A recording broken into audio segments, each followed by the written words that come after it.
Austin's going to be speaking. I'm a union boilermaker out of Buffalo. Pardon me?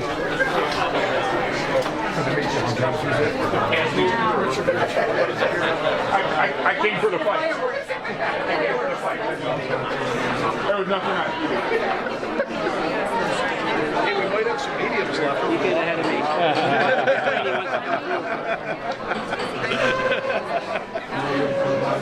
Neither one.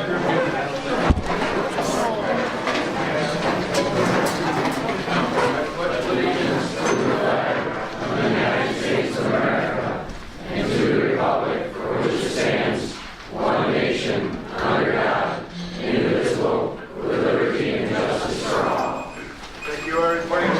Welcome. I want to introduce myself. I'm Robert Karcher. I'm the town supervisor. I want to welcome everybody to the public hearing. Biggest thing tonight is respect for each other, no matter which side you're on. Respect your time limit, 3 minutes. Sue's going to call 2 names. One will be speaking and one will be standing by so we can get it rolling faster for you. Also appreciate the respective property of the fire department. I thank them for hosting this tonight. It's the biggest place we have to do this. And I want to thank them for hosting it. I want to thank the 3 constables we have here to be the security. Appreciate their being here. And head table can introduce themselves. Hi, my name's Dave D'Amadio. I'm acting as town attorney. Bridget Holmes, Town Clerk. Dick Westfall, Town Council. Andrew Warner, Town Council. Richard Zink, Town Council. Pamela Tilton, Town Council. Barry King, Highway Superintendent. Very good, thank you very much. And Bridget has exhibit 1 to read. Notice of public hearing, Town of Farmersville, proposed local law entitled Wind Energy Facility Law of the Town of Farmersville, New York. Notice is hereby that a public hearing regarding a proposed local law will be held on the 18th day of October 2018, commencing at 6 p.m. at the Farmersville Fire Department, located at 980 Elton Road, Farmersville Station, New York, 14060. The town recognizes the need to promote the effective and efficient use of the town's wind energy resource through wind energy conversion systems and to regulate the placement of such systems so that the public health, safety, and welfare will not be jeopardized.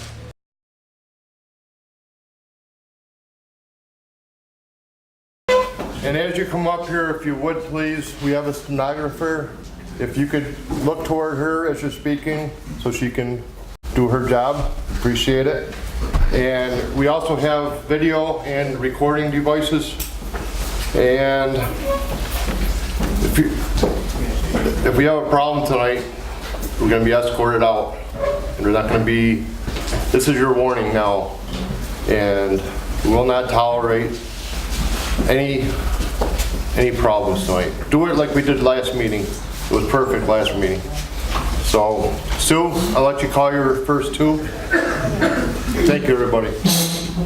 Dorothy Schreiber, Diane Brown.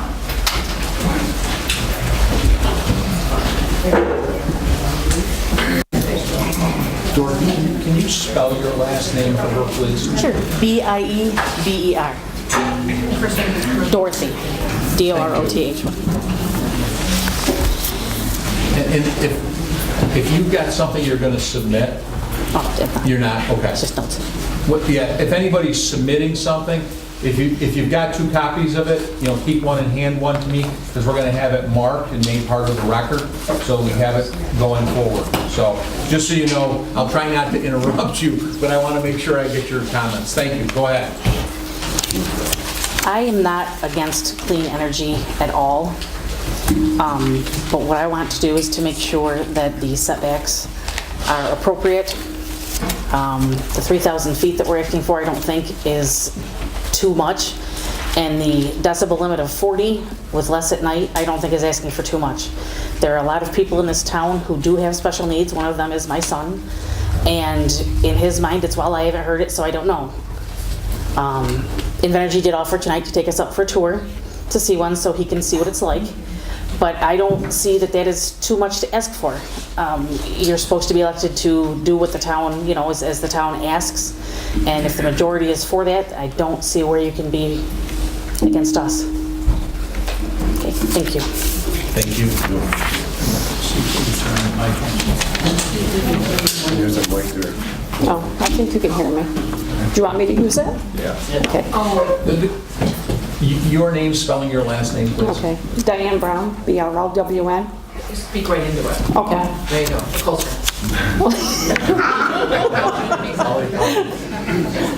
Well, thank you. I am a resident of Machias. I do own land in Farmersville. I'm not a fan of the proposed windmills. I would like to see a 3,000-foot setback and a 40 dBL noise limits. Thank you. Ready for the next one?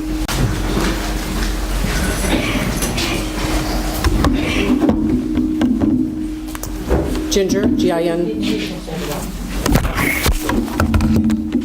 It's not so much that you need it for your voice, it vibrates for us if you don't have it. Okay.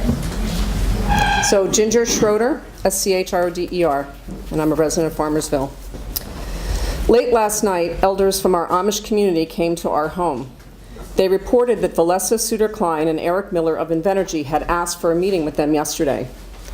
The purpose of the meeting was to try to get the Amish to state that they were not really opposed to the wind turbine project here in Farmersville, and to address some concerns that were stated in their May 7th letter to this town board opposing the project.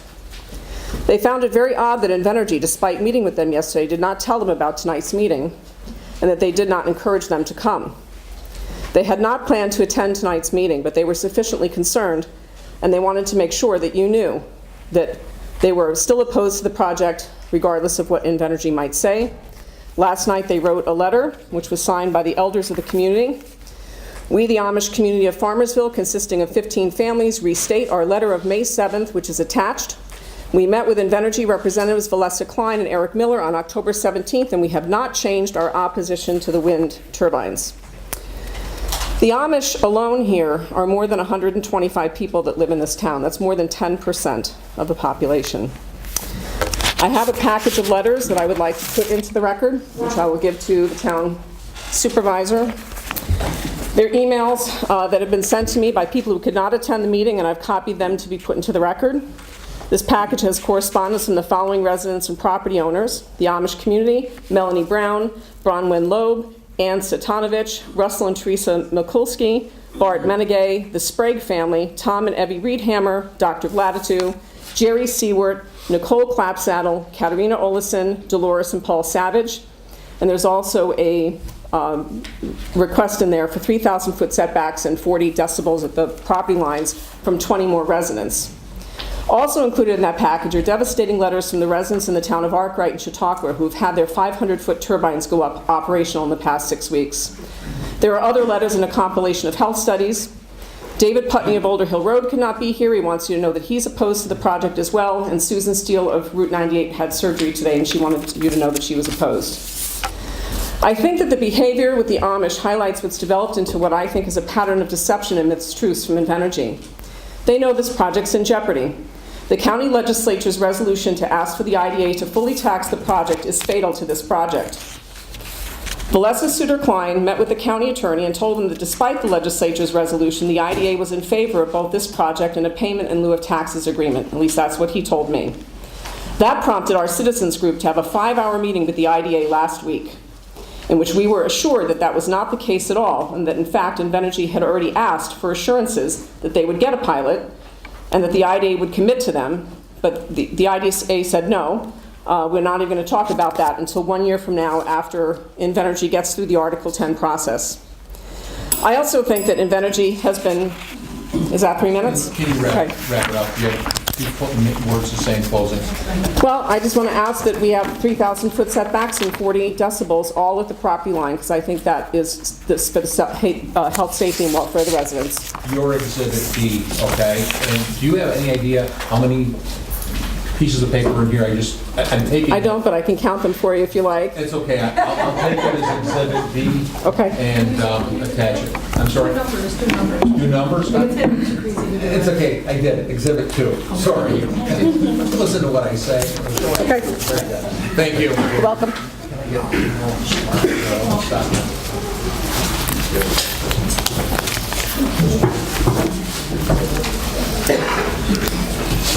In your name?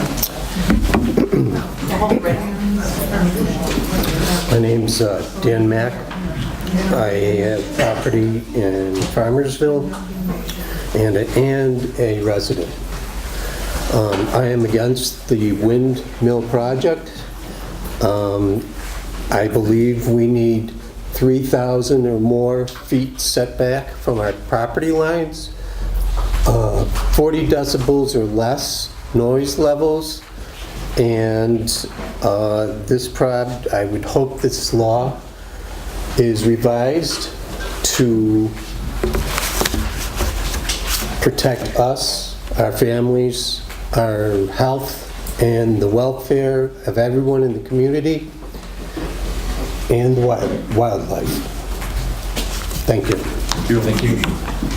Next two.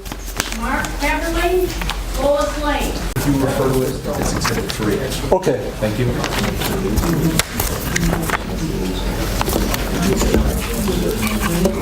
Mark, I'm going to put it on the back, okay? Because I don't want to, it looks like there's information all over it. There is. Okay.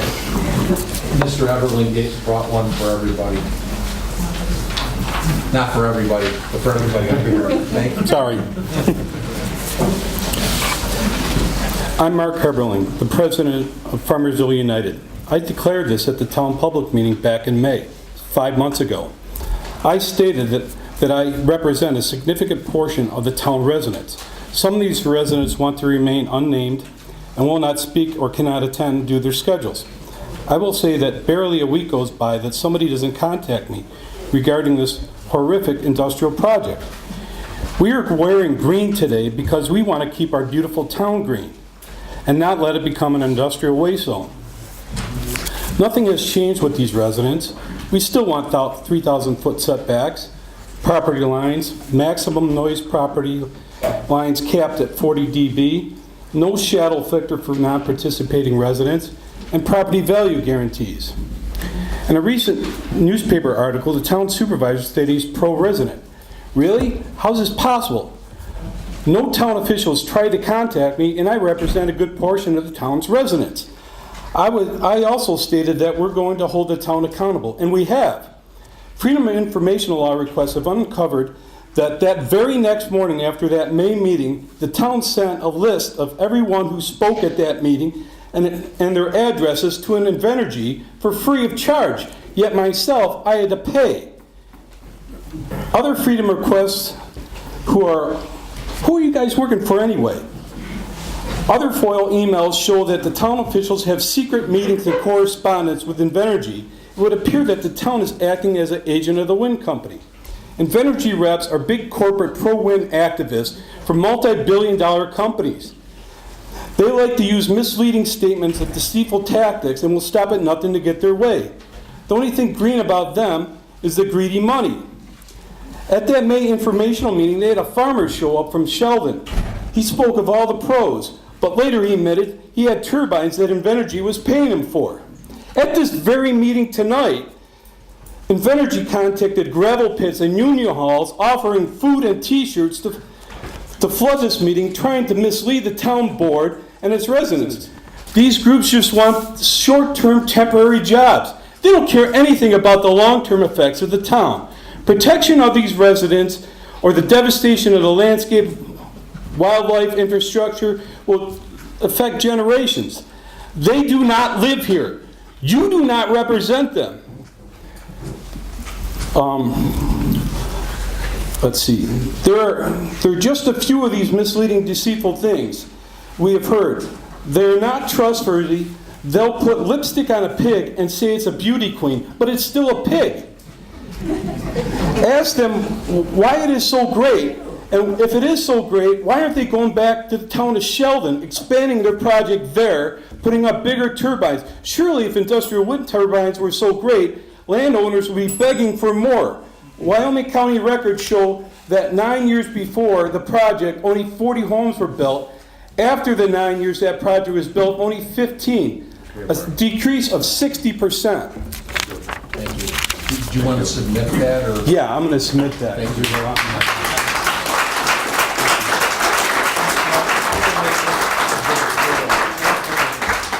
So he submitted exhibits, which is a map is 3, and 4 is his comments and writing. Thank you. I have no papers to submit, so. Thank you. My name is Lois Lane. I'm a Farmersville resident since 1971. I live on my husband's family farm that's been in the family since 1857. I am all for the wind farm. I really commend the town board for trying to do the best thing for the whole town. The only thing that I would recommend or prefer that they would do is to have a better host community package, because as the opposing team seems to think that only the company is going to get the green, and I think that the town of Farmersville needs to get more benefits for the community, the whole community, like internet access or garbage cleanup, pickup, or a community center for seniors and youth groups and whatnot. And I'm really concerned that we get a better host community package, as well as having all of our taxes paid for the town. I thank you. Oh, by the way, as far as noise for windmills, I hear trucks going around Route 98 louder than I can hear a windmill on Telegraph Road by sitting there with my car shut off and windows open. So, I'd like to see the facts being heard and not just the hearsay.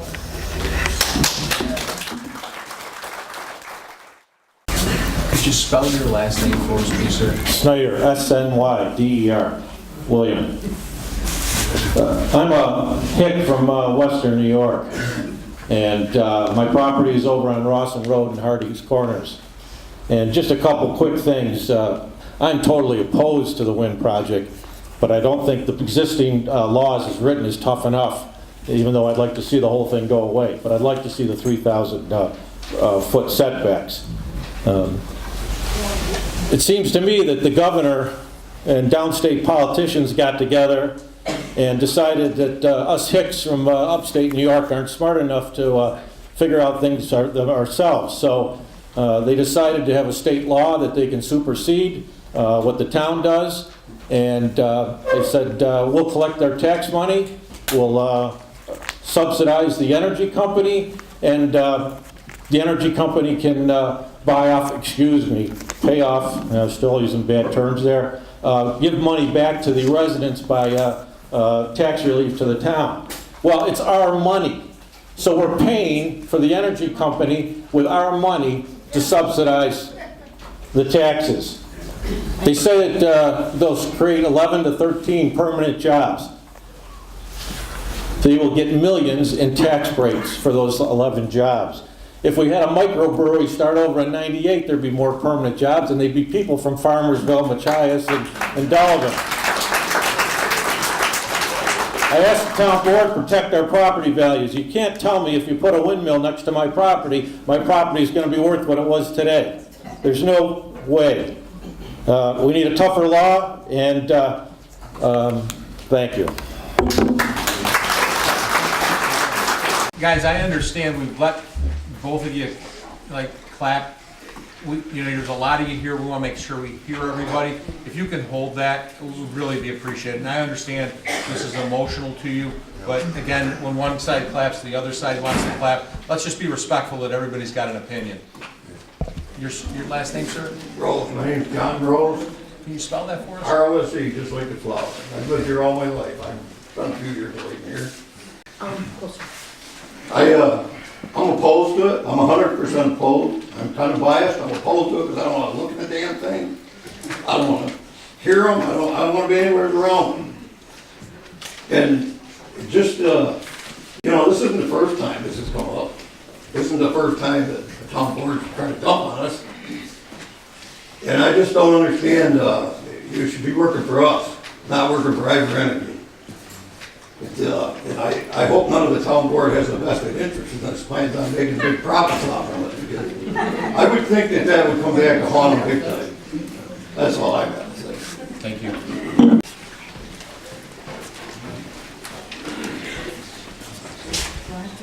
Yes, please.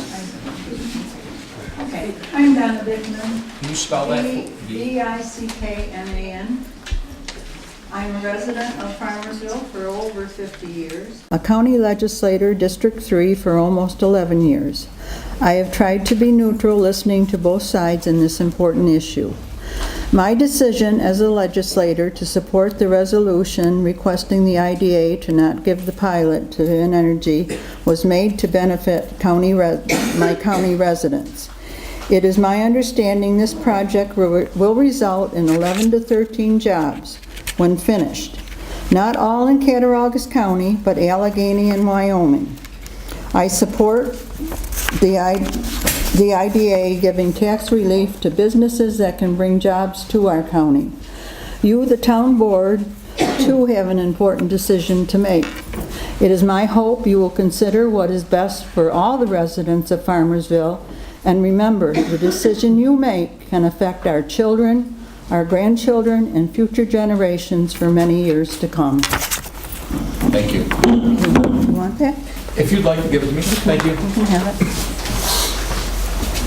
That'll be marked as exhibit number 6.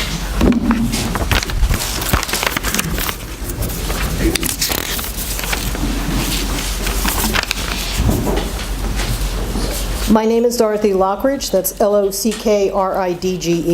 and I am a resident of Farmersville, and I am opposed to the wind turbine project and believe that the current law the board is considering is not protective enough of the residents.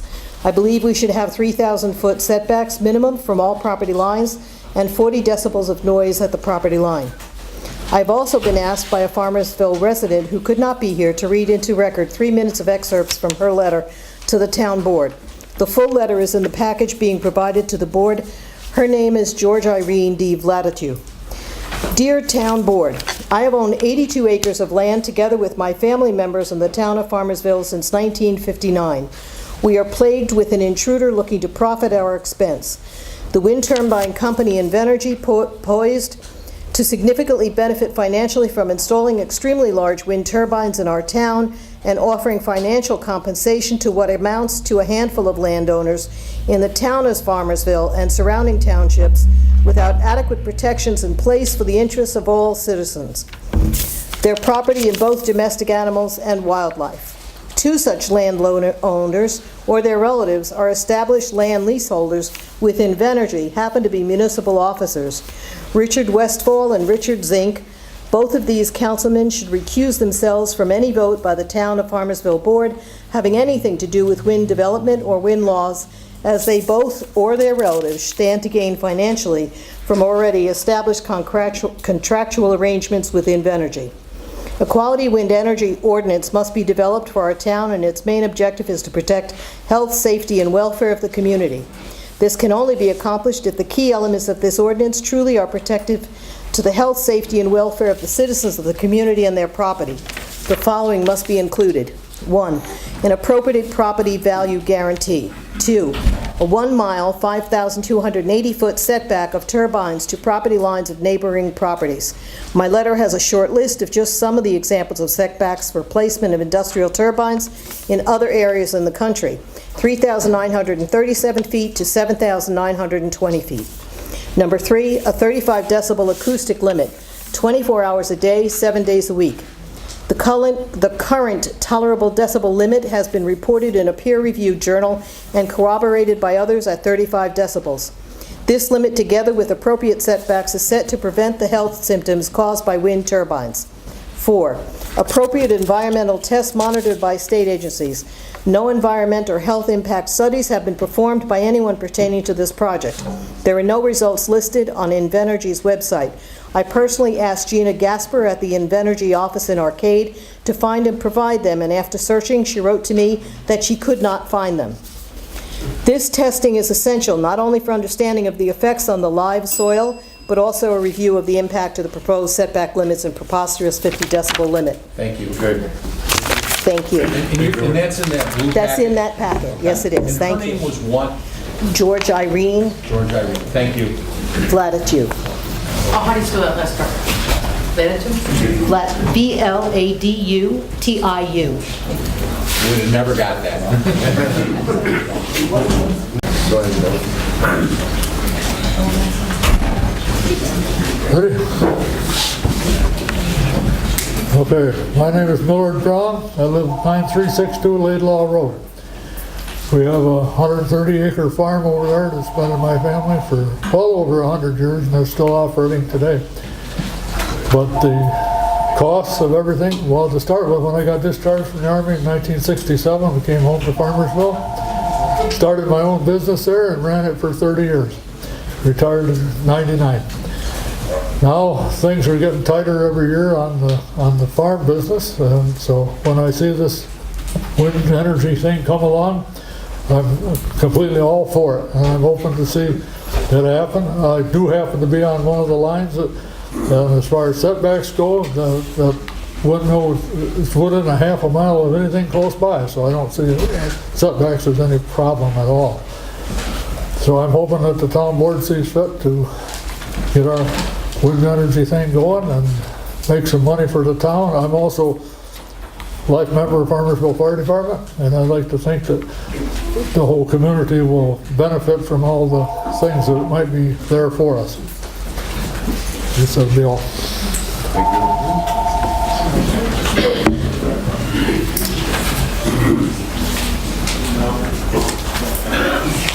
Jeannie McCarthy, Farmersville, New York. Well, if you aren't really mad yet, you should be.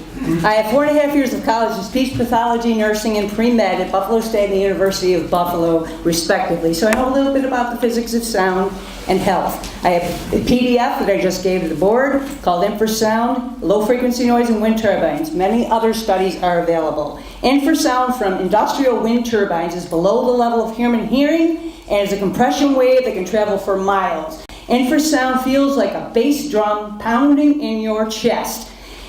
You can't hear it, you can feel it, it's very bad for your health. It can be worse inside buildings than outside, vibrating your walls. It causes sleeplessness, which causes health issues, poor concentration, learning problems. It can cause high blood pressure, which leads to heart attack and stroke, vestibular inner ear problems, balance and nausea problems, and migraines and vision problems, and much more. It causes vibroacoustic disease, a newly coined phrase, which raises stress hormones, which I'm feeling right now, cortisone levels that cause weight gain. In this disease, the extracellular matrices throughout the body are thick and stiffened, and it causes hardening of the arteries and thickening of the myocardium of the heart. It makes it pump less efficiently and can cause malignancy. So essentially, it's killing us slowly. And it doesn't care if you're a leaseholder or not. Although many people don't want to attribute those to infrasound. The Wisconsin Brown County Board of Health, or Shirley Wind Farm, called it a human health hazard. Those are only 500 feet, not 600 feet tall. Maybe industrial wind turbines are an Agenda 21 land grab, who knows? I am nervous. Town board member Mr. Westfall has a lease. I asked if he was going to recuse himself. He said, "What difference does it make?" Well, if you're going to sign a lease before the town discusses it, in my opinion, that's a bribe, Mr. Westfall. I told the board about an August explosion in Sheldon, New York. You know, where they put all of the industrial slag under the ground there? Nobody said, "Hey, what happened? Anybody hurt in that explosion?" Not a question asked at the town board meetings I went to. It takes 20 years for one of these turbines to pay for itself. They use hard to dispose of rare earth metals. They operate at 24% real wind efficiency in New York State. They are less efficient than a 100-acre gas power plant. And they use 20,000 acres of trees and crops that breathe CO2. Hello, global warmists. In Arkwright, as soon as construction began, 22 people moved. I'm going to move. I'm not going to sit there with a 600. Would you buy a house with a 600-foot tall tower right next to it to live in the country for peace, quiet? What? Come on. Mr. Karcher, our town supervisor, said the town can't afford $600 to survey us if we care about whether or not we get this. Why? Well, they got a new carpet, they want to do a 3-tiered judges thing, they can neuter dogs, but they can't afford. Thank you. You're welcome. Yeah, you can clap. Okay. Next two. State your last name for the record, please. George. George. Got it. Everybody hear me? My name's Butch George. I live in town of Freedom. I own land in town of Farmersville. I've been here my whole life. And I think this is one of the best things that could happen to this area. We need some business. We need some, and I drive across the country. The windmills are elegant all the way across. We're not the only spot that has them. They have them all over. And we cannot be burning coal. Look at the weather. Our kids, our grandkids, our great-grandkids depend on us moving forward, not backwards. Backwards is the wrong way to go. There's only one way to go. Let's go forward and do the right thing. Thank you.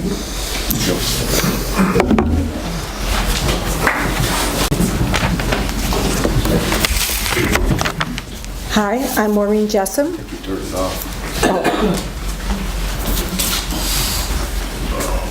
There you go. Maureen Jessam. We own 150 acres at Reynolds Road. Can you spell it, Jessam? Jessome.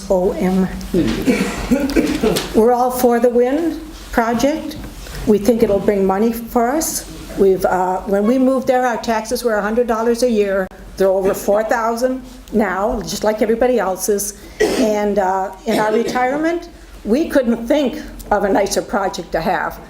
It would help us keep our land for our grandkids. And we're just happy to be part of the solution. We can't use coal, we can't use oil or gas. There's a moratorium. So we think the setbacks are fine the way it's a goal for the wind project. Thank you. Next two.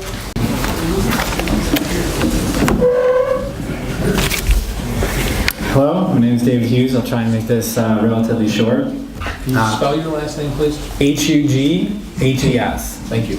So I'm here with my wife and 8.5-month-old baby. They're just standing right over there. We saved most of our adult lives to afford to buy land and build a house in a place that we could raise a family. We thought we found that place in Farmersville. There are 3 turbines that would be built directly across the road from us. We don't think that this would make our land a healthy place to raise a child. If the town builds these turbines, people like us will choose not to raise their families here. And when you have a place where people no longer choose to raise a family or call their home, eventually you will no longer have a community. Make no mistake, these wind turbines are an existential threat to the survival of this town. In 10 years, my son, and possibly his little brother or his little sister, will be living in Farmersville in the house that their daddy built for them. Or there'll be another empty lot in the shadow of 600-foot wind turbines, and my family, and many other families, either living here currently or who are thinking about moving here, will find someplace else to live.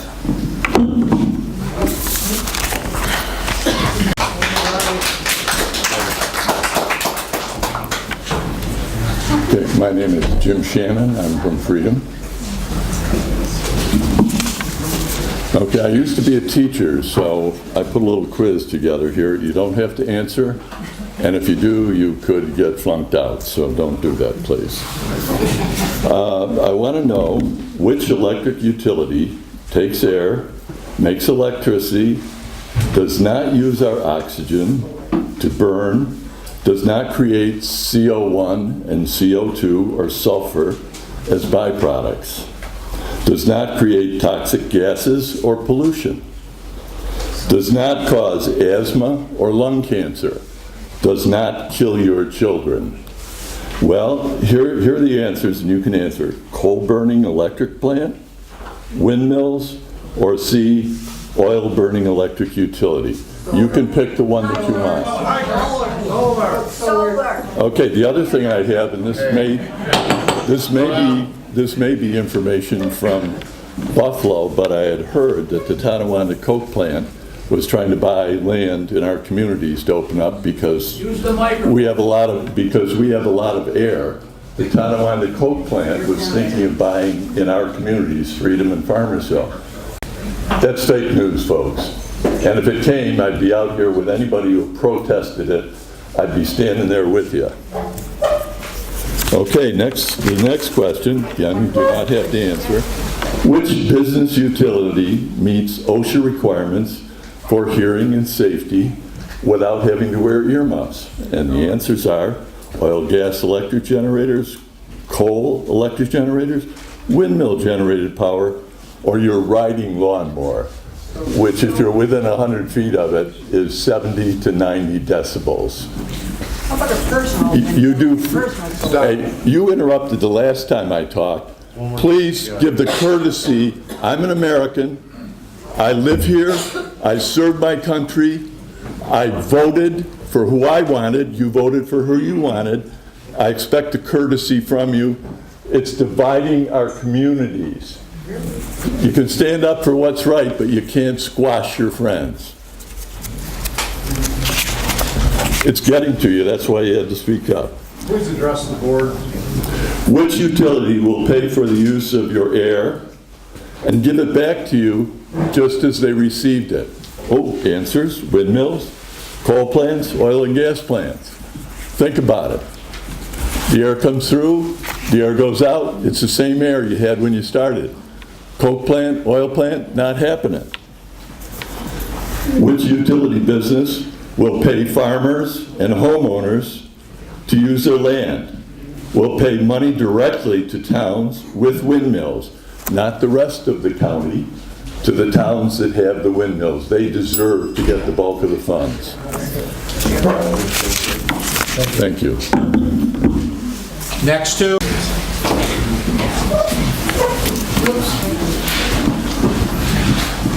Is this thing even on? It is on, okay. Hi, I'm Stephanie Morgan, and I reside with my boyfriend up on top of the hill, just a couple miles from here, if that. Our daughter came home from Oregon and sat in the middle of our property and took a deep breath in and said, "This is home." And I addressed this situation to her, and mind you, she is 13. And she said, "Screw that. This is my home," and she doesn't want to see it. We also have heard on multiple occasions about the 3,000 setbacks, which I agree upon. But I also want to point out that a lot of us did, yes, move out here because we didn't want the noise of the city or any other windmills. I lived out in Wethersfield as a child, and my grades plummeted.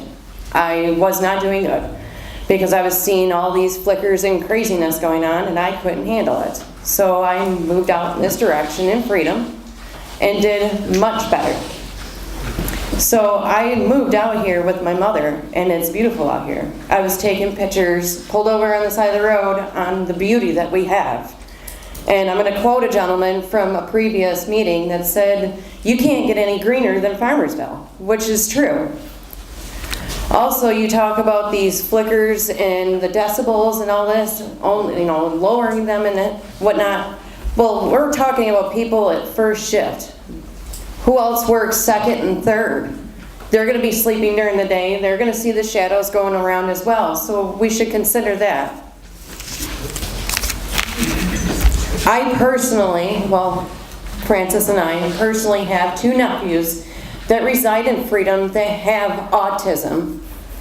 Those boys will go completely insane hearing these turbines going around because they can't focus because of a disability that they were born with. It is not their fault. It is not their parents' fault. So encouraging more disbehaviors, I guess you could say, from what other people think autism is is just ludicrous. The verbal defecation from these people, I just can't, I can't fathom. It doesn't make sense to me. So I'm just asking the board to please don't consider this. You know, this is a beautiful town. We all live here. We all love it here. We don't want to move. Thank you.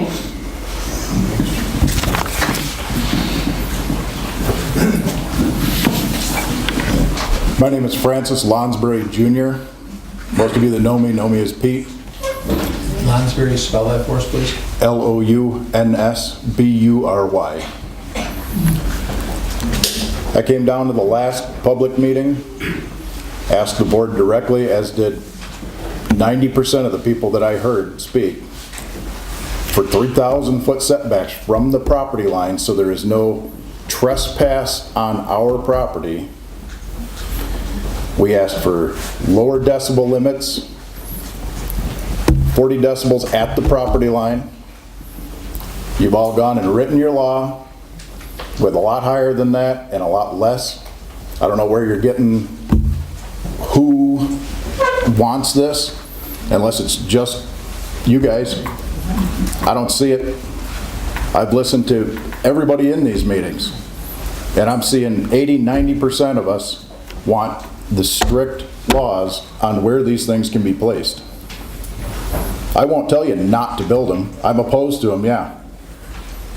I won't tell you not to build them. I'm telling you to build them with proper setbacks, proper decibel limits, and if they're so great for the properties, put a property value guarantee in there, because I don't want to lose my butt. I got to raise my 13-year-old daughter here. She's going to inherit my property. I'll sell it, demolish the place, and you can get farm tax off it. I'll move. I won't have it. Thank you.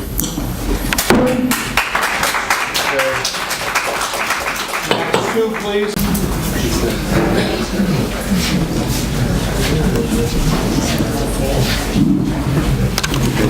George Duncan. Spell that, please, sir. Duncan Hines, D-U-N-C-A-N. First of all, I'd like to say thank you to Farmersville, because it's a wonderful place to live. What a great ride it was here. It was beautiful. We call it a touch of heaven when I talk to my other family. Just so you know, a little history about Farmersville. Back in 1832, a lady by the name of Weltha Hatch joined the Church of Jesus Christ of Latter-day Saints, known to many people as the Mormons. One of the first members. That church now is worldwide, so it really started right. She started right here in Farmersville, which is kind of neat. Just a little comments on, in 1967, I believe, the microwave was invented. It was going to kill everybody. Ask yourself, how many of you have microwaves in your home and you use them? Just a thought. Just think this out. It's on the shirts, I think. It says think. 40 decibels. How many of you really, really know what 40 decibels is? Do your homework. Do your homework. I see a few hands, and that's great, because I like people who think and search out truth. We got to search out truth. Land property value. The value of your land is based on jobs, period. You could build a nuclear plant 5 miles down the road. If it paid $30 an hour, homes would rise like you would not believe the value. It's about jobs. The reason our home values are lower is because we have to drive forever to find a job. Luckily for me, I don't have to do that anymore. We talked about Amish. I sold a DR mower on Facebook. The boy told me to call this number, his dad. Who showed up? An Amish man. I went back to the Facebook page. He was a Yoder. The kids were Amish. I'm not opposing it. I'm saying I'm not a prophet, but I will guarantee you in 10 years they will be using the energy from these windmills. So be careful how they... Yeah, thank you. And then finally we talk about health. think about it. How many of us will walk out of here, smoke a cigarette, or drink too much? That's by far more unhealthy than this windmill will ever be to your health. Thank you. And then if you really want to, all right, thank you. And I'm glad everybody was reverent.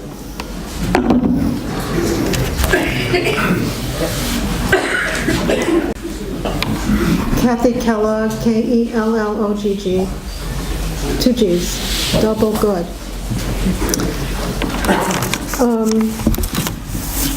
I'm going to ask for your process to include a couple more days for people who were not able to attend to submit written comments. I tried to contact at least a dozen people over the last couple days, and most of them don't even know about this. And they're people that you would expect to know what's going on. So I just want to call everyone's attention to the fact that we're not everybody in this room, and there are people that have important things going on in their lives that are completely overshadowing something this important that would like to participate.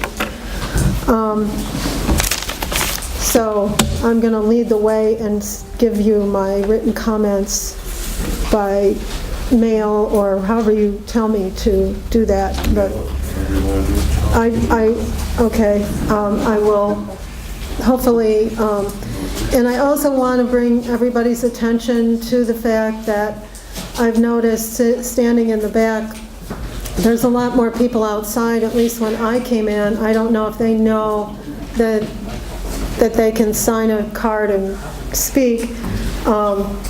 But I just wanted to say that there's also I've noticed that there's a new trend afoot to make fun of people with disabilities or who are sensitive to sensory stimuli, such as infrasound and things like that. And I think it's really sad because I try not to. They can't hear you in the back. I've noticed a lot of people snickering at the mention of disabilities and effects that the wind farms and sound and noise and sight can have on people. And I just think it's very sad. We're all neighbors here. We all live together, even if we're not residents of Farmersville. But really, please, try to be sensitive. There was a study that came out the other day from Harvard. It is commissioned by another group. I will include all the information in my comments. The 4 highlights that they have discovered about wind energy is that it will exceed the amount of warming that is going to be achieved when we reduce our emissions from fossil fuels.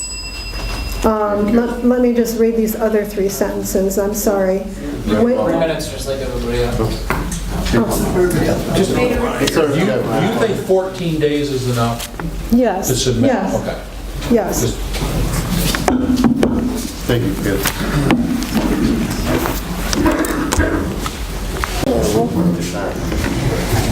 I am Jasmine Killingbeck, Killingbeck. I'm a fairly new resident to Farmersville. We came up on a visit. I am from Orange County, New York, and fell in love with this town, with everything about it. I wake up in the morning, I took one look out that front door and saw the view, and I knew this is where I wanted to set up my life, raise my daughter, and grow my future. I moved here, I work for the county. My husband is a New York State Correctional Officer.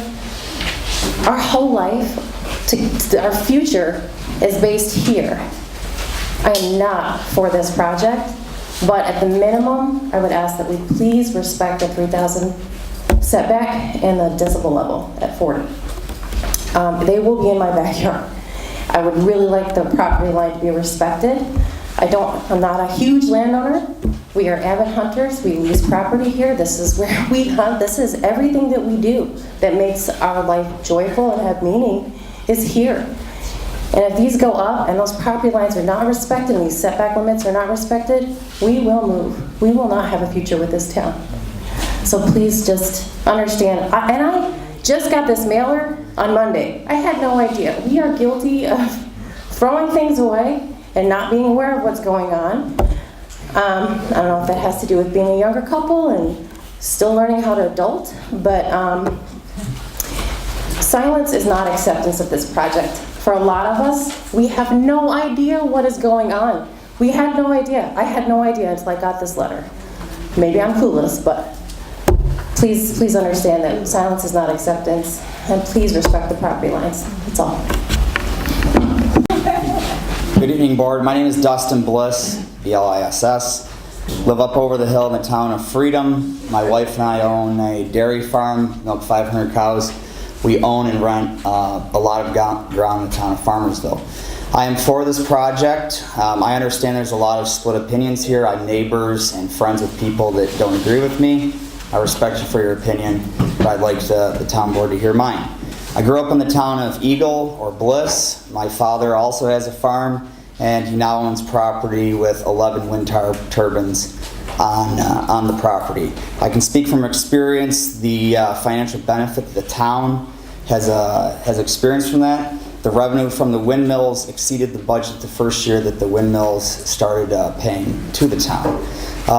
Not to mention the benefit to the landowners themselves. Speaking from experience, you can't hear them. I think it's something you get used to. Growing up on a dairy farm, I couldn't sleep with noise. My first job out of college, I lived in Indiana on a main road. I couldn't sleep when I first got out there. Came home for Christmas, I couldn't sleep because it was too quiet. I think it's just something you get used to. If my dad has poor hearing, it's from my mother, not from the windmills. I guess all I'd ask is for the town board to make sure that the town gets the best deal.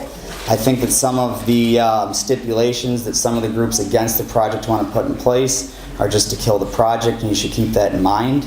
I do understand the argument against property values. My experience living in the town of Bliss is some people will move, but property values don't go down because other people move in because the taxes are lower. So it's just a coming and going of people. So that's my opinion, and I thank you for the time. How tall are they in Bliss? Okay. Can you interrupt us one more time? She's out of here. Hello, my name is Rob Maraca. That's spelled M-R-O-W-K-A.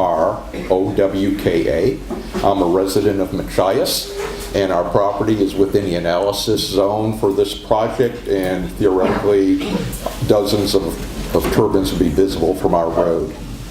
I've got a career of over 45 years in natural resources management. I'm a professional ecologist, and I believe the biggest threat to my children and our grandchildren, as well as our way of life in rural western New York and our vistas and landscapes, is from climate change.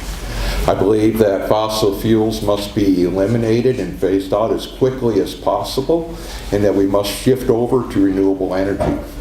That said, renewable projects cannot be given carte blanche acceptance. They must be scrutinized and evaluated, and I am opposed to the Alle-Catt project for the reasons to follow. Projects should be consistent with the scale and the context in which they are placed. I'm against the industrialization that would occur from 600-foot turbines placed into this environment. I'm opposed to exclusionary trespass zoning, where the benefits are not passed along to those who suffer the consequences. I also feel that the human health and safety design factors in the current proposed laws are ineffective to really guarantee the safety. I support the 3,000 plus foot setbacks from property lines and the 40 decibel set measured at property lines, and would go suggest a 35 decibel consistent with the science that's available at the residence. You know, if Invenergy were truly a green company, they'd be bringing forward proposals that were community-based and properly scaled, where the wind turbines would fit into the landscape and not dominate them, where the power would be used locally, not exported, and leaving the cost and the consequences behind. If this project in the town were to go forward, I think they need to do a full State Environmental Review Act review process, not just a shortcutted check off the blocks ones, but one that really takes a look at the impacts and involves the public. And if this board were true to themselves and true to the ethics and common sense, members that stand to benefit from this project would recuse themselves rather than participate in the approval process. Thank you.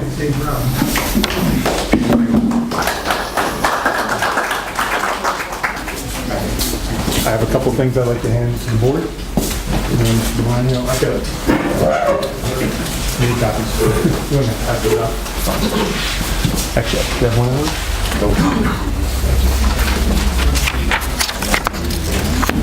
those? We submitted exhibit number 7. Hi, my name is Eric Miller. I work for Invenergy. I've worked on wind projects in Western New York now for 17 years, and I've been, which is about the same amount of time that Invenergy's been building wind projects. This project, the Alle-Catt project, has been under development for about 3 years. It's fairly far along. We have approximately 30,000 acres under lease. We have a NYSERDA contract in place, and we're preparing to submit an Article 10 application this year, which is an extensive environmental review of the project, which I think somebody just asked about. You can put it up to your mouth. Can't hear you. Okay.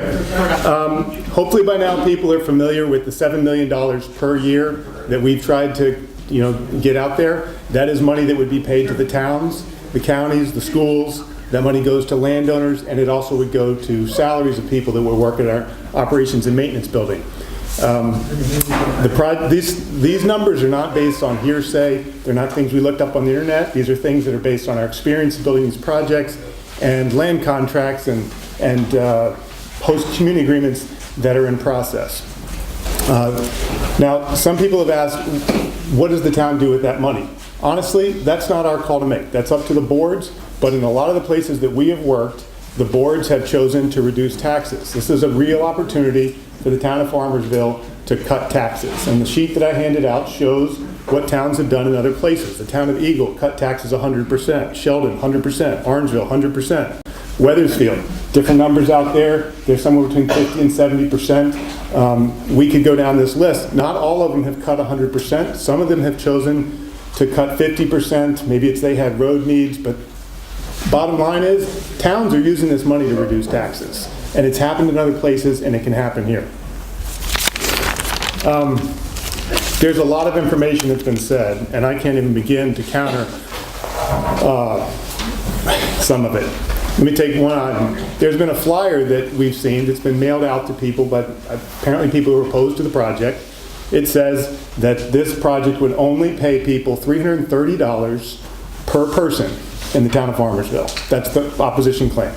And it suggests that that's inconsequential and nobody should care and it's not worth it. Well, let's take that number, all right? So that's per person. There's about 3.5 people for every house in Orangeville. So that's about $1,200 per household. That's ignoring the school tax. I'm sorry, did I say the wrong town? Farmersville, thank you. Oh, sorry, Orangeville, where they're suing you, yeah. Thank you. Okay, she's out of here. So, I'm sorry. if you had, I don't want to lose my time. And Sheldon, where you put in toxic sled. That $1,200 comes to about $1,600, okay? I think that's per year. That's lost in a lot of things that are mailed to people. It's not a one-time payment. This happens per year, and these projects are going to be around for 20, 30, 40 years. So they take 30 years, you multiply that by 1,600, that's $48,000 per household in the town of Farmersville. That's based on the numbers that are mailed out by opposition groups, and that's suggested to be inconsequential. So I think one thing, I work for Invenergy. I've been in the wind business for about, I've been in the wind energy business for about 11 years, 10 of them with Invenergy. So I'm biased. I'm a big supporter of wind energy. And everything that everybody says that has a bias should be taken with a grain of salt. We see a lot of support for wind projects as we do our projects. And I think evidence of that, and survey after survey shows the vast majority of people support wind projects. What you hear in these meetings is the opposition people come out, but not necessarily the supporters. As an example, Jefferson County, New York, the Maple Ridge Wind Project. Jefferson County Community College did public opinion surveys year after year when the project was built. Consistently, 80% expressed support for the project.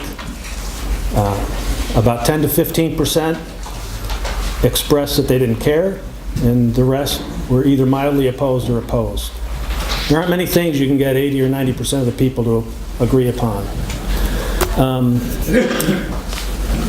Another thing that we hear, again, you've heard already tonight, some people, like I say, have biases, property values. There's been a lot of talk about it. There's no reason to believe me or somebody that has a bias on the other side. There's been plenty of studies on it. They all come to the same conclusion. You know, one study, Berkeley Labs, 50,000 homes. University of Rhode Island, 48,000 homes. Massachusetts with the University of Connecticut, 122,000 home transactions were evaluated. In every case, there's no statistical evidence that the wind projects or proximity to wind turbines reduce property values. How could that be? How could that be? Well, if you drive up Centerville Road and you reach the town of Bliss, the roads are better. The towns are getting money. They fix things up. The landowners in the community get money. They're able to fix up their properties. The towns can get new equipment. You know, those things go together. You know, property values are not impacted negatively. Health concerns. Obviously, I don't want to do anything that I know is going to damage people's health, so I study these things as well. Health Canada did probably the best study that I've seen. Evaluated, I think it was 1,300 people that lived in proximity to wind turbines. They had them self-assess whether they felt sick, whether they lost sleep, and they, what's that? Can I just finish this thought? Let's finish this thought. 3 minutes. Let me get this thing going. Up. Hey. Yep. Is this okay? I'm COVERT. Don't seem to want to punch it. He's got to put it closer to your mouth. Okay. I'm Mark Colbert from Centerville. I'm a fourth generation farmer. I've got just a few comments here on what other people said. One, I'm sorry. You remind me. Farmers, and I'm lucky, I wanted to be a farmer a long time ago, and I still am, but we work all shifts. And another thing, you're talking about property values, we have to own land to do our job. We want lower property values, so that sounds like a good idea. And also, what we're doing is making food for everybody in the world. At the moment, we've done too good of a job. In the last 3 years, all farm prices have dropped 50%, except your debt and interest. And that's going back up. Now, first, towns getting Centerville's share, I've seen it wrote in paper, first year equals their budget. So a lot could happen in Centerville, and Mike is right, take that tour. If you don't believe windmills will help. Now I had a meeting in Belmont and a legislator there, he's asking why, and the group, Allegheny County can't get anybody, build these houses you're talking about and all this, or something to bring more sales tax in. And the main thing is we're the 4th highest tax county in the United States. And he wanted to give a little money back. It don't seem popular with our legislators, which I disagree with. Now, talked about Sheldon something. Man make, man will fix it. We have it on the farm every day. And I have a good friend who happens to be a brother-in-law, and he would assess one group here tonight. You're just plain damn jealous. But the farms have paid a lot of taxes. They should. Move out. I would not stay in a place I could not enjoy, so that might be good advice for some of you. And I certainly support it. I think somewheres I see respect your neighbors. Thank you. Thank you.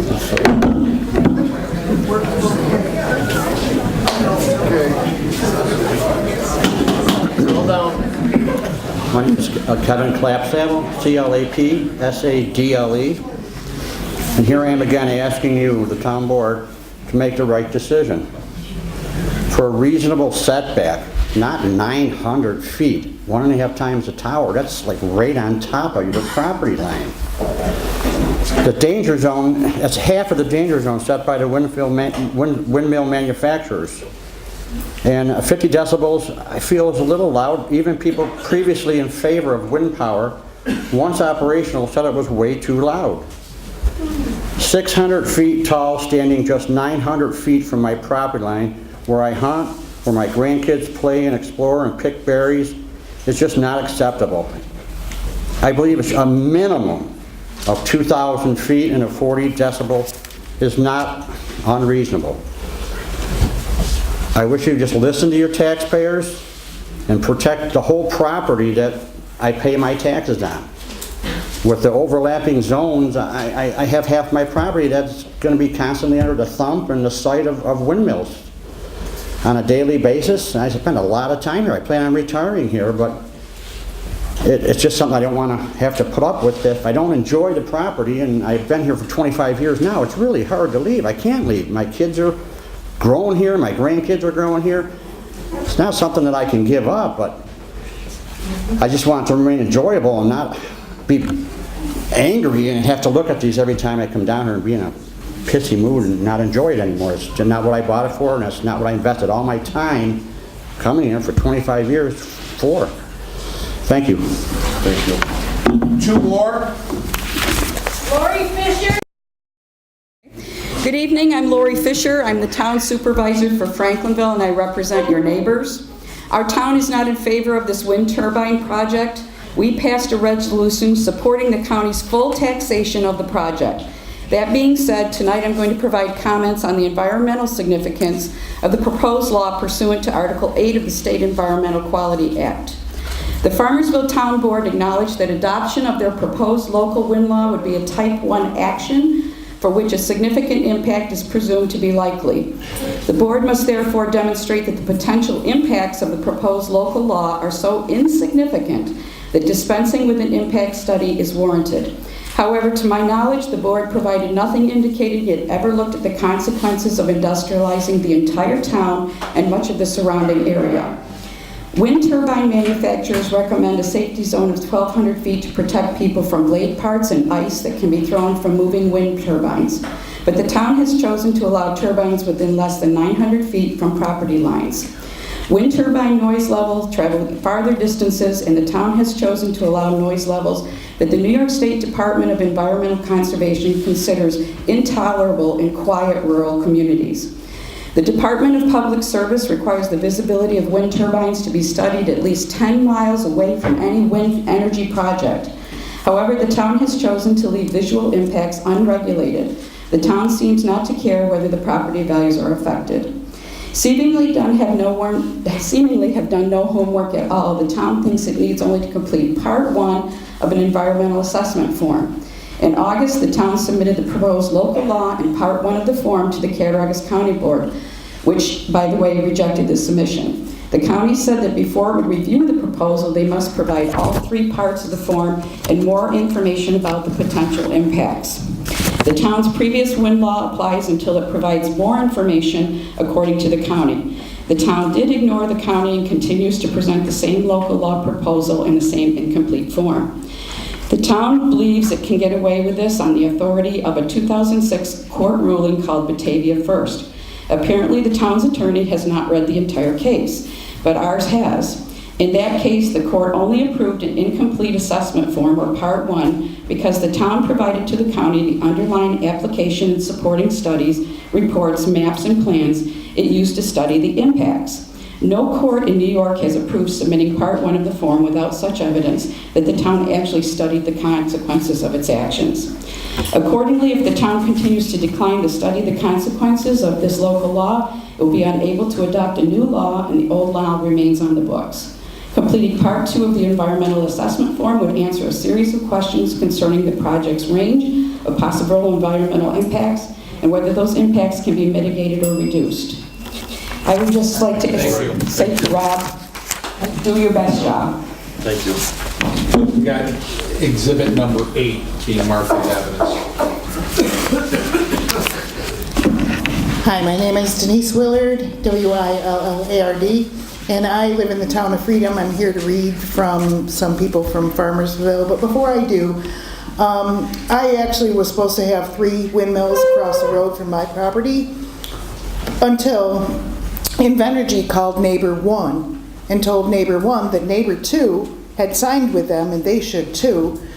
So neighbor 1 called neighbor 2 and neighbor 2 said, oh, no, we didn't. So none of them have signed and we're not getting any of the 3 windmills across, or wind turbines across the road. Okay, letter number 1 to the Farmersville Town Board. Our family has owned 1379 Elton Road, Farmersville for over 100 years.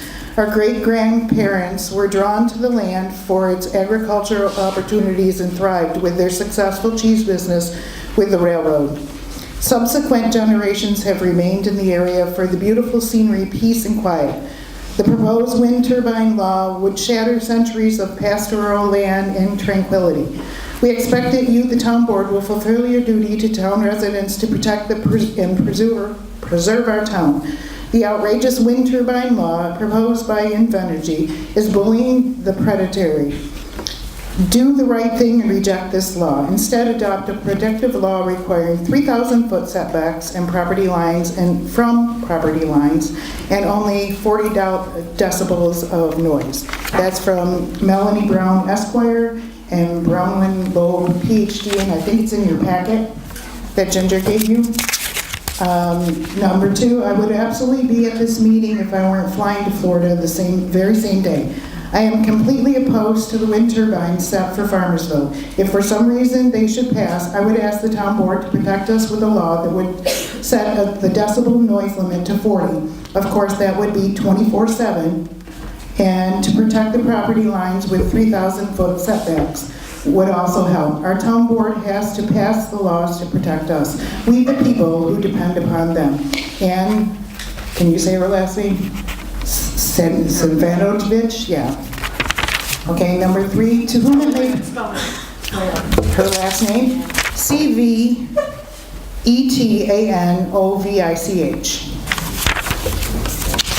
To whom it may concern, my wife and I purchased our property in Farmersville on October of 2016.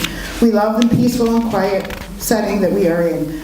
This is supposed to be our retirement place. We have lived with the noise and the congestion of the city life for our entire lives. We would like to retire and do not want to hear or see any of the wind turbines around us. We wanted peace, quiet, and nature around us. If these monstrosities are built, we will sell our property and look elsewhere. Can you say your last name for us? My last name's Osgood. O-S-G-O-D? Yeah. Thank you. Okay, I'm reading for somebody else, and he says, I moved to Farmersville 30 years ago because of the serenity and beauty of the area. I do not care to see that ruined by wind turbines. If they have to be placed here in our town, I would hope that you and the board would demand 3,000-foot setbacks for property lines and a minimum of 40 decibel noise limits 24/7. Please represent the town's best interests and protect the residents. Thank you, Jerry Seward, former town supervisor and councilman.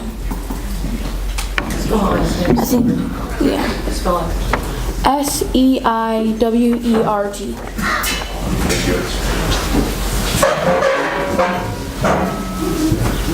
Next 2, please. Dan Spitzer, Aaron Good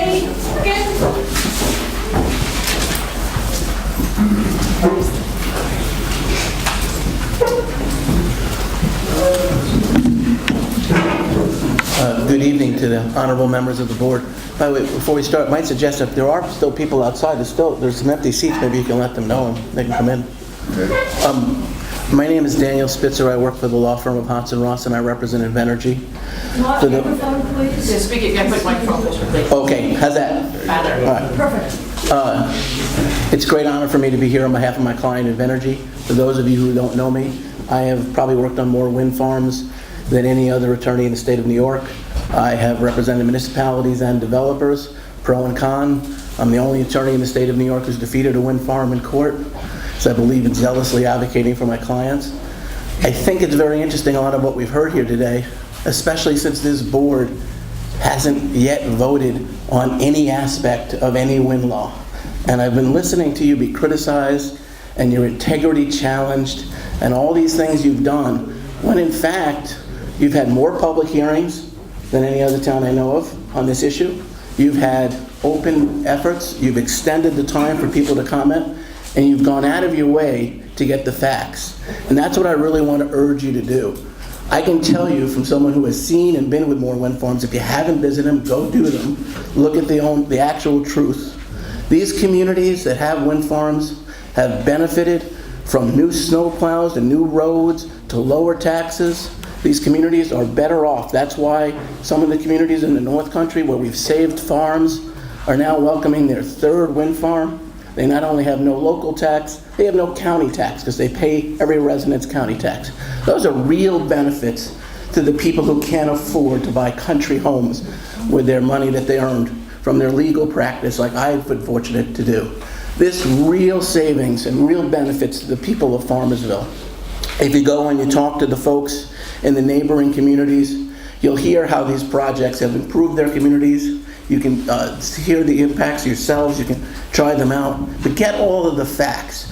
Don't allow people to mislead you with things they took off the internet. The fact is, as NPR recently reported, there have been 25 peer-reviewed studies on the health from wind farms, and not a single one of them has found a problem. Those are real studies, peer-reviewed studies. The fact is that property values have not been harmed. There's been studies after studies that have shown that, and that's not surprising when you lower taxes. Get the facts, talk to the members of your community, all of them, not just the ones who are intimidated and not be here. Make sure you seek out those people. Excuse me, usually not my voice that's failing, but I apologize. I think it's essential that you keep doing exactly what you're doing and seeking the truth for what's best for your community. The setbacks that have been proposed by Invenergy are in fact in place around the world with projects that are operating safely, without impacts, and that have produced great benefits for the community. The proposals that Invenergy have put in front of you are consistent with what has been approved by departments of health around the country. The opposition concerns were rejected by the New York State Department of Health in the Cassadaga Wind Project. I thank you for your time.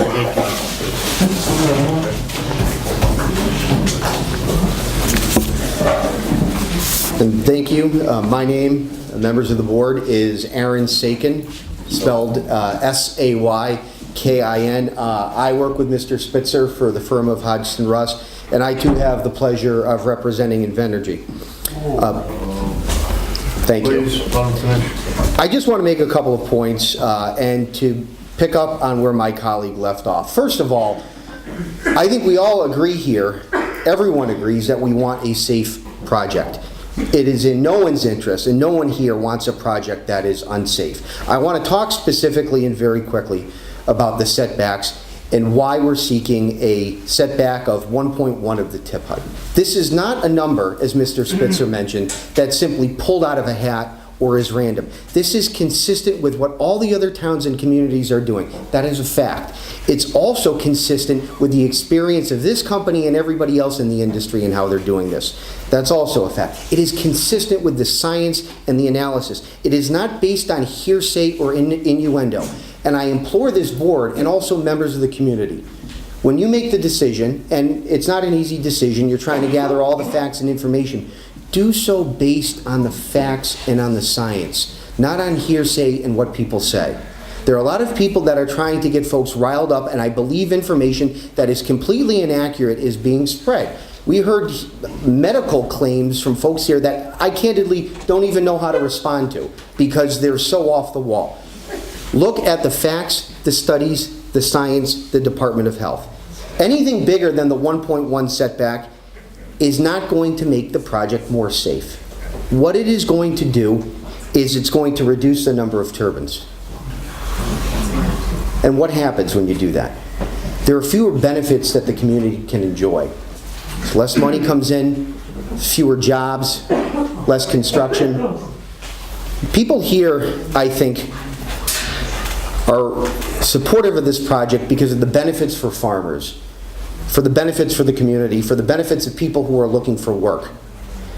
And all you're going to do, if the opponents have their way, is decrease the number of turbines on the project. And I don't think that's a benefit to the community. Thank you. Thank you. Next two, Mom. Good evening, Adam Paul, P-A-U-L. I'm going to be reading a letter from Mr. Russ Hatch, H-A-T-C-H, resident of Franklinville.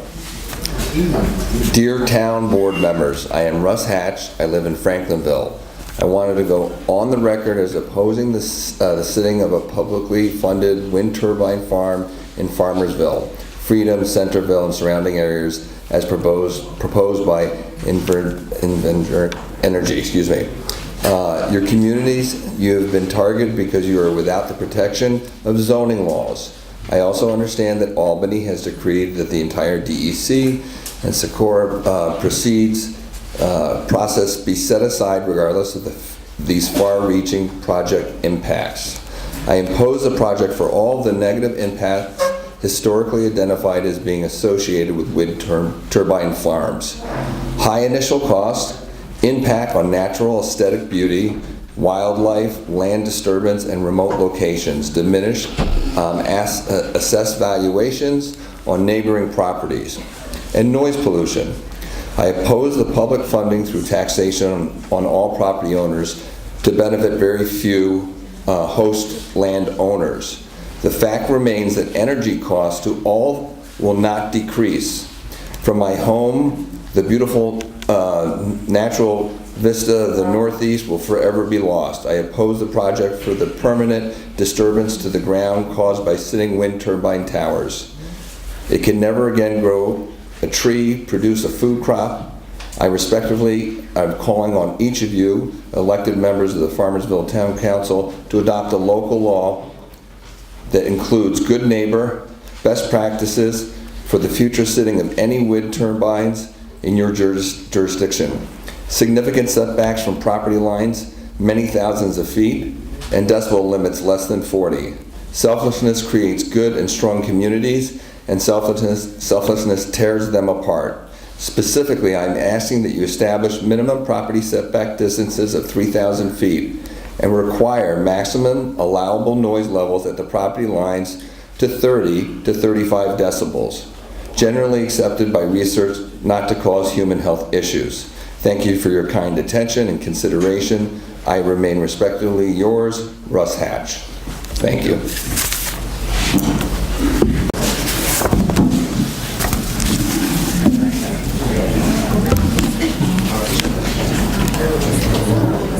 Good evening.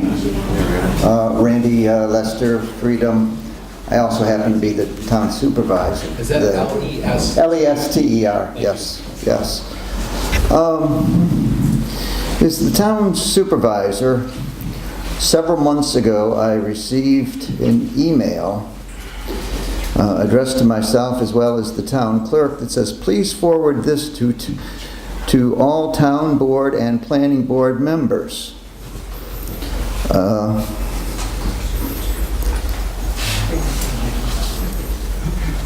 It was a study done by two California professors, Dr. Larson and a Dr. Sims, and it was analysis of blade fragmentation.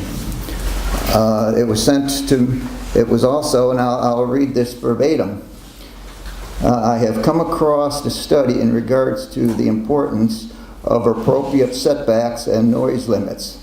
I have shared this with Freedom United members and find it much more important to share.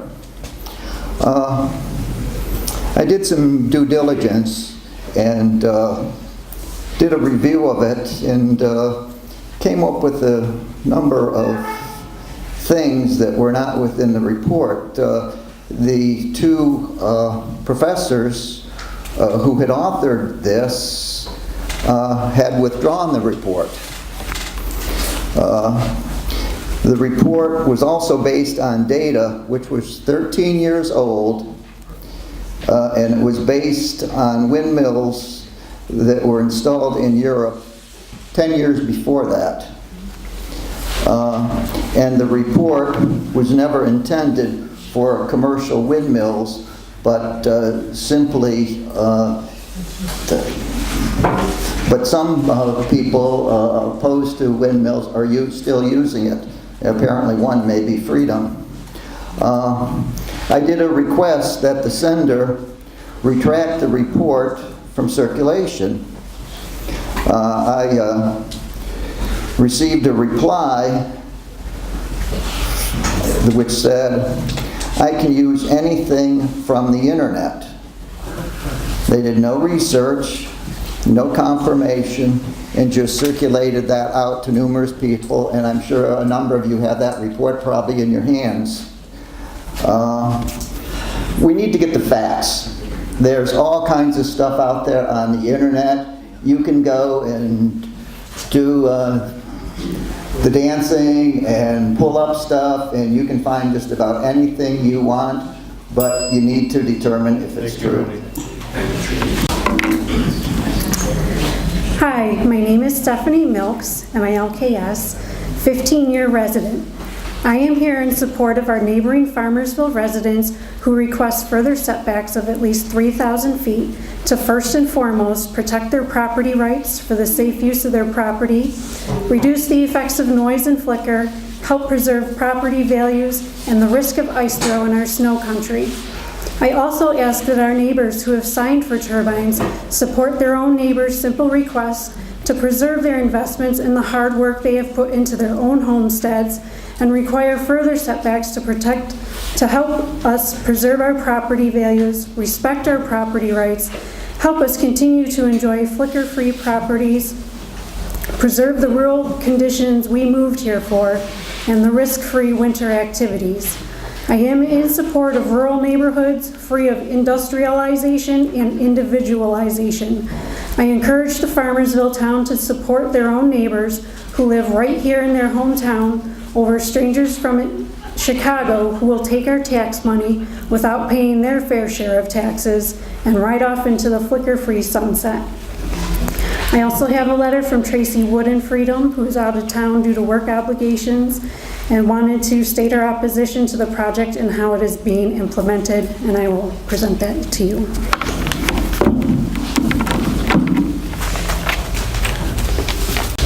My name is Albert Brown, BROWN. I am a resident, a new resident, and we are just in the proposed area. We're on Rawson Road, so we're just beyond Farmersville line, but we're in the study area. The first thing I'd like to say is a quote from Mark Twain. He said, Mark Twain said, "It's difficult to help a man understand something that his livelihood depends on him not understanding." And I think so many times in our communities, we're short-sighted. We see a little bit of money dangle in front of us, and we're quick to grab it without thinking about the long-term effects. And that's why our waters get poisoned, our air gets poisoned, and it's why the quality of our life suffers more and more. It's why me and that beautiful woman back there, Jen, decided to move out of the city 2 years ago and come out here. And I'm going to tell you firsthand where we decided to go. We looked in Wyoming County, we saw Java, we saw Centerville, and we did not buy land next to windmills because there were windmills there. And we forget about another term in our society. It's called appropriate technology. And appropriate technology is basically a simple idea that means that you build what is appropriate to the landscape. And so these are the same big, remember when Bass Pro was going to save Buffalo? You guys remember? This is the same thing. This is going to save your town. No, it's not. No, it's not. It's going to make short-term, there's definitely going to be some money spread around. It's going to be short-term profits to a few, and the rest are going to suffer. And, I didn't buy land next to windmills, and I wouldn't buy a second piece of property next to a windmill.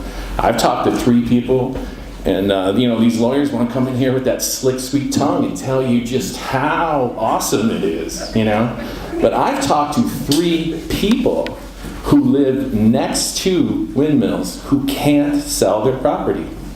So you can talk all day long about how great this is, but it's always going to be benefiting a few at the expense of the many. Thank you.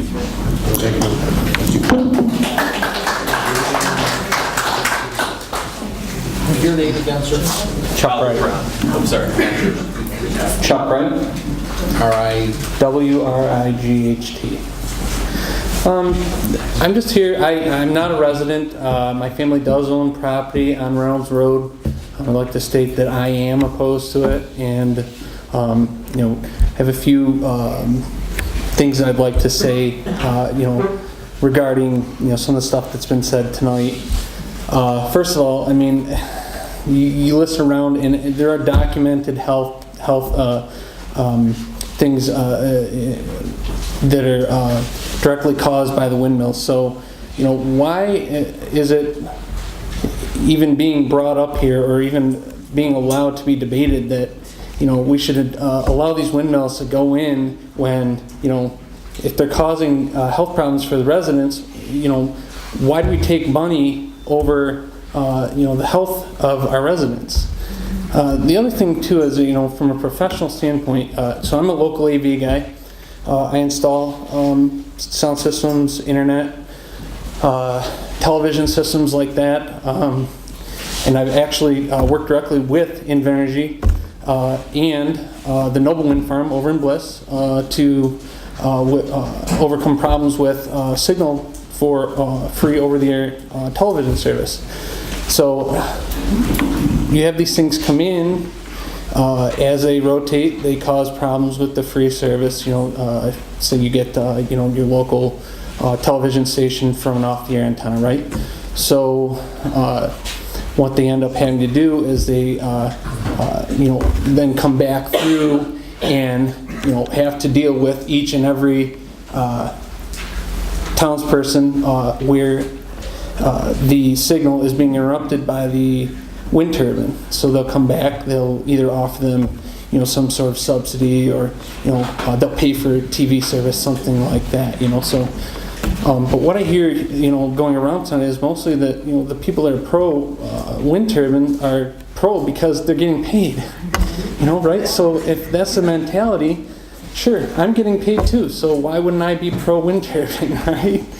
But being that my family owns property here, I have to look at whether or not this wind turbine is going to cause long-term health problems. And that's my concern. I don't care about getting paid, and none of you should care about getting paid. What if it's making you sick? What if it's making your neighbor sick? Does that not concern you? Or does the money mean more? What's better? Healthy, intelligent, prospering families, individuals, or a little bit of money to line your pockets? That's all I have to say. Thank you. I'm Barry Miller, M-I-L-L-E-R, from Hinsdale, New York. First off, I want to thank the board for going through the stressful time of making these decisions, which will affect this and other local communities for generations. I'm a licensed mechanical engineer, PE, 20 years of experience in the wind business. I'm here to oppose this project. My experience operating and engineering industrial wind turbines is that they exert extremely large disturbances downwind into the fluid conditions of the air, like a boat wake. This and the resultant noise is only a part of what our community will be dealing with for years, way beyond the advertised lifetime of these machines. There's a lot of violence involved with wind power. The speeds of the blade tips of the turbine is around 160 miles an hour. That is not what normally occurs in our neighborhoods. The reality of a runaway wind turbine in which blades whirl out of control, often leading to the turbine either pitching a blade or falling over, is a terrifying experience that I have witnessed. This is violence that our community does not need to risk. Evacuations are mandatory for a wind turbine runaway condition. And due to the nature of the rotating components, there might not be time for evacuations. Fire departments need to have extensive training in transformer fires, which occur due to the nature of the solid-state components converting the wind force into electricity. In addition, there is a risk of nacelle fires 500 feet in the air. Special EMT training is needed locally in order to both fight the fires and rescue workers stranded at these same heights. Will our taxes go up to pay for this? As an example of a potential problem, even if maximum blade tip speeds are specified, who is to keep the operators from increasing these speeds, which they can do at night when nobody is observing? And even a perfectly operating machine will produce noise, flickering light, and low-frequency vibrations. And who is to keep them from operating with icing, blade icing, a dangerous condition? Okay, thank you. Thank you, sir. I just want to say, don't say I didn't try to warn you. Thanks.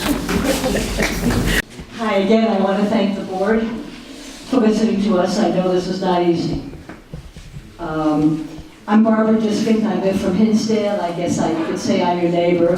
Can you spell your last name for us? Of course, D-Y-S-K-A-N-T.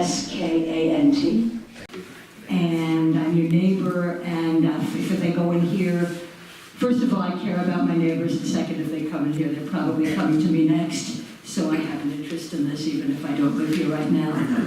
I also am a transplant and a very happy one, and I really don't want to have to move again. I'm foremost a mother and a believer in safety first, considering about health and our surroundings. I also happen to be married to the wind energy engineer who just spoke, and I also got to see a wind turbine fall down. And I can say one thing, I've never driven a car so fast as long as I've lived to get out of there. We were doing an inspection and things had gone wrong. Anyway, imagine if this happens with chips going 160 miles an hour.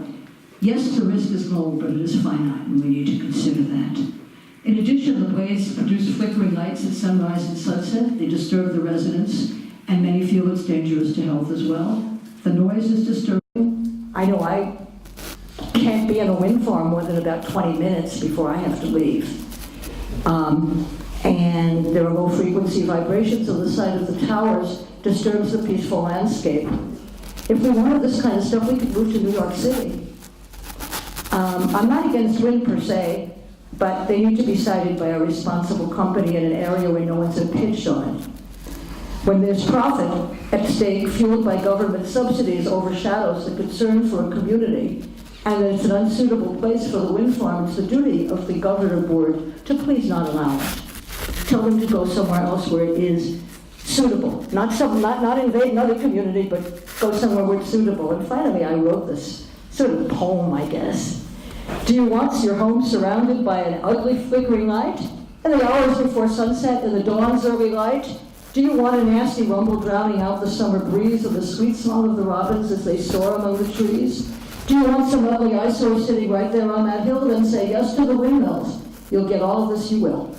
Say yes to the windmills to disturb your peace of mind. Say yes to the windmills to leave pretty dreams behind. But if you want the peaceful life that we hold so dear, then say no to those windmills. Get those things out of here. And that's all I really have to say. And thank you very, very much, all of you, including supporters of the turbines. for taking the time to listen to all of this.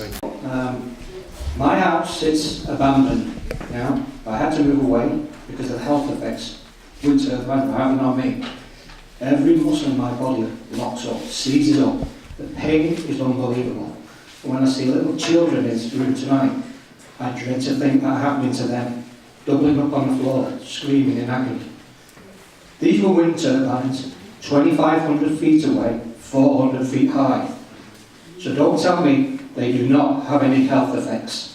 They have big health effects, and you all need to know that. Did I want to give up my home? No. I've worked 13 years on it. 13 years. It sits there empty now. I've dropped the price of it, $25,000. Nobody wants to buy it. Who wants to buy a beautiful house? It sits there empty. Nobody wants to buy it. Even if they drop it, $50,000. So it'll sit there and sit there. I had to think about my health and my wife's health. That's why we moved away. So 3,000 feet is, to me, not enough, because I've experienced it 2,500 feet away, you know? So you all swore an oath to protect the health, safety, and welfare of every resident. And you really need to think about the health of everybody, because you're going to kill people. Thank you. Can you spell your name for me, please? Stuart, S-T-U-A-R-T, and it's Perks, P-E-R-K-S. Thank you.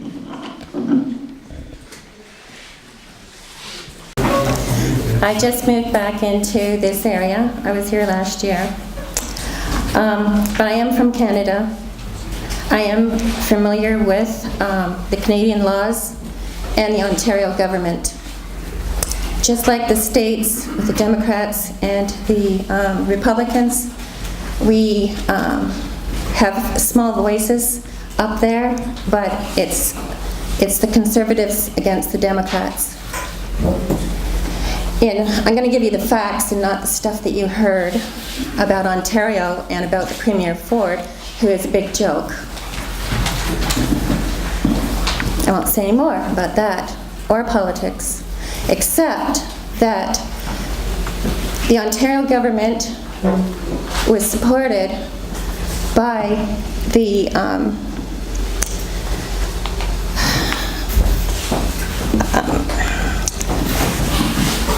we're called the Liberals and the Conservatives. The Liberal Party in 2010, which is more common than conservative, and actually I'm conservative, but the fact is that the Liberals had a plan in Ontario, much like they have here, and we were first, by the way, to give a plan for the people to vote for the turbines, the windmills. It is successful. There are thousands in Ontario, including in the Lake of Ontario. And that's where we could be putting our turbines in all 5 Great Lakes with the turbines, you know, instead of upsetting people's feathers. You have feathers, they have feathers, we all have feathers. We're all so sensitive. But there have been a lot of lies tonight, but there has to be truth as well. And with that truth is that Ford has chosen to stop the money going to the people, the farms, and the cities. Windsor was a dead city, just like Detroit is still, but that had to do with the Ford Company. But with Windsor, it was turned around. Windsor has turned into a blossoming country. I personally had a friend who was asked to be the mayor of Windsor. He didn't because he was in the renewable energy, and not just with turbines, but with solar energy. And there's other clean energy ways of getting energy. That's good. I've said what I had to say.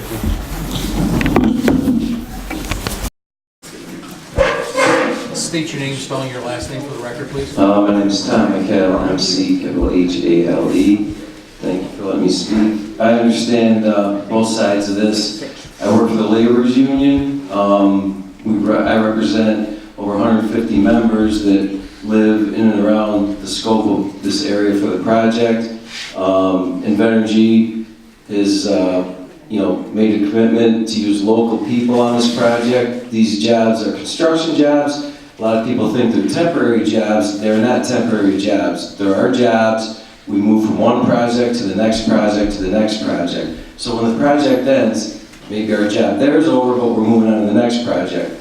There's a lot of areas in the state where people come in from out of state, from different areas, and they bring all their own workers in. They don't use any local labor. No money goes into the community for these projects. Now, you can call them temporary jobs if you want, but temporary jobs, construction jobs, bring a lot of money into the area. So, that being said, I understand both sides of it, but jobs are jobs. We all need jobs. Construction workers need jobs. We need to keep the jobs local. We need to keep the money in the community that the jobs are in.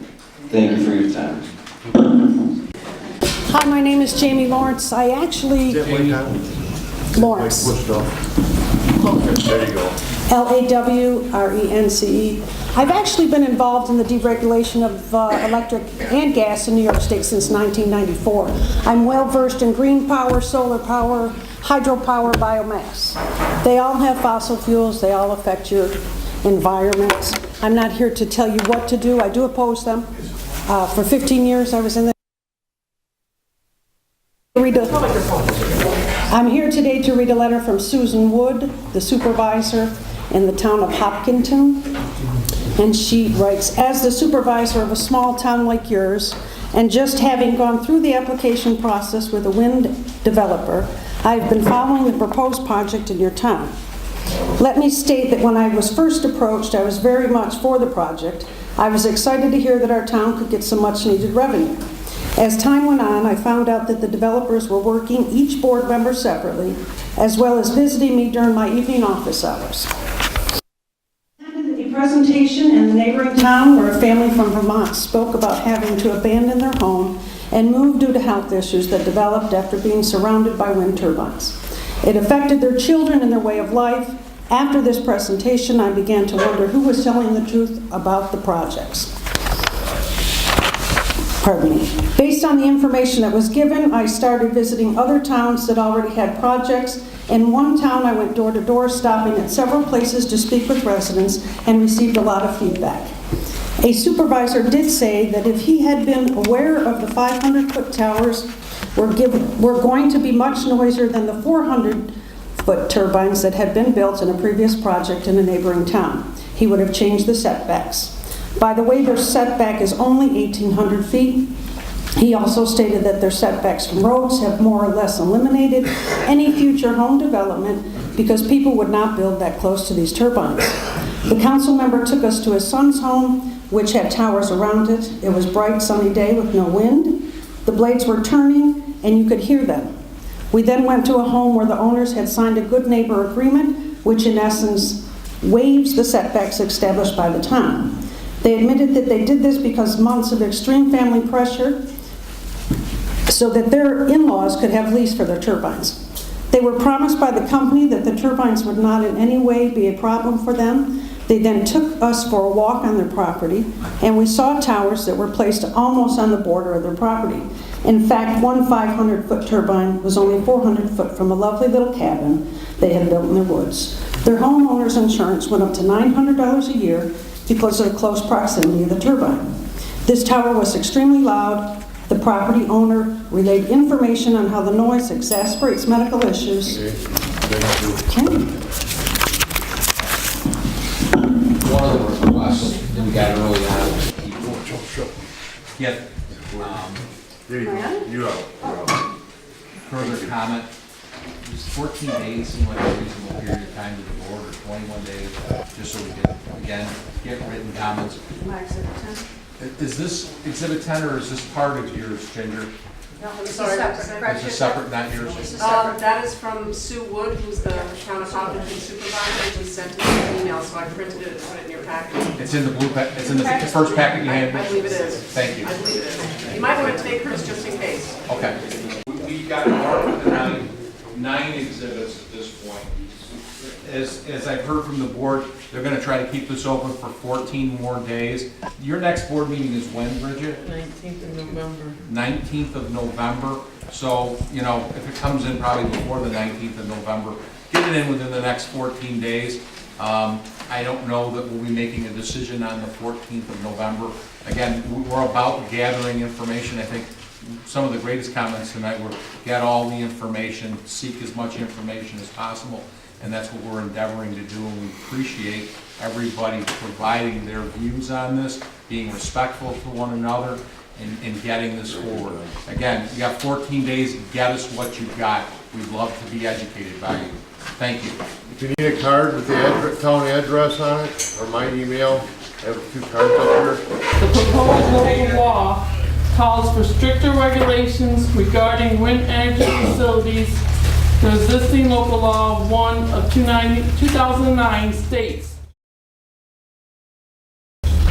the installation shall be set back a minimum of 1.2 times the overall height of the structure from any edge of the right-of-way of any public road or from any non-wind energy conversion facility structure. The proposed local law states the same setback will be 1.5 times the height.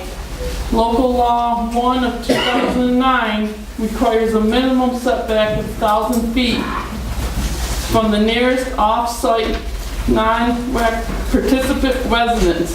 The proposed local law requires the same setback will be for 1,800 or more feet.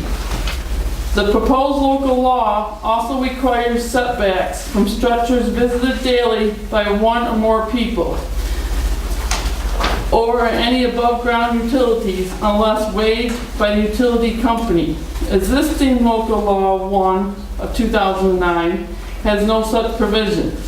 Finally, the proposed local law also requires a setback of 2,200 feet or more from property line of any school, church, hospital, or nursing facility. Again, the existing local law 1 of 2009 has no such provision. Please take further notice that the environmental significance of the proposed law pursuant to Article 8, State Environmental Quality Review Act of the Environmental Conservation Law will be reviewed at said public hearing. Is being held to hear all interested parties and citizens for or against the adoption of said local law. A copy of the proposed local law is also available for review at the town clerk's office during regular office hours. By the order of the town board, Bridget Holmes, clerk of the town of Farmersville. This was posted in the Olean Times Herald, published in the Olean Times Herald, published in the Arcade Herald, posted in the Farmersville Post Office, the Farmersville website, and the door in my office at the town clerk's office, and also on Facebook. Okay, thanks.